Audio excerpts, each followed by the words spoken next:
Hi friends, ఎలా ఉన్నారు? నేనైతే సంతోషంగా ఉన్నాను. దేవుడు ఒకటి అనుకుంటే రెండు ఇస్తాడు అని అంటే ఏంటో అనుకున్నాను. అది ఈరోజు నాకు రుజువయింది. ఏంది అంటే ఈ పాల ప్యాకెట్ నాకు తలనొప్పిగా ఉంది, జర కొంచెం పాలు తీసుకురండి అని మా వారినానంటే పాలు లేవు, ఏం లేవు, వెళ్ళి నువ్వే తెచ్చుకో అని అన్నారు. ఇక సరే ఏం చేసేదిలే అని చెప్పేసి నేను పక్కనే ఉన్న షాప్కి వెళ్ళి ఈ పాల ప్యాకెట్ అయితే తీసుకుని వచ్చాను.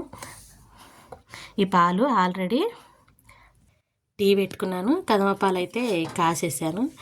తర్వాత మా వారైతే పాలు తీసుకొచ్చి నెలల్లో అయితే వేసారు. నాకైతే తెలియదు మరి ఎప్పుడు తీసుకొచ్చారు ఏమో.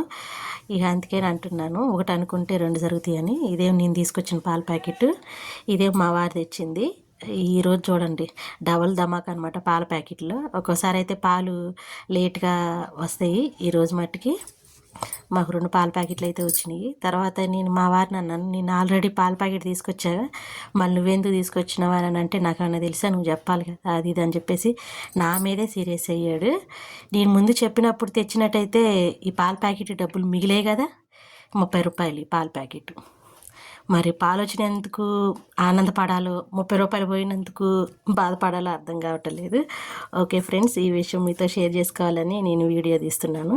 మీకు కనుక ఈ వీడియో నచ్చితే కనుక లైక్ అండ్ షేర్ కామెంట్ చేయండి. మరొక వీడియోతో మేము ముందుకు వస్తాను. డబల్ ధమాకా అనమాట అమలు పాలైతే. ఇది మా వారు తెచ్చింది, ఇది నేను తెచ్చింది. Okay friends, bye.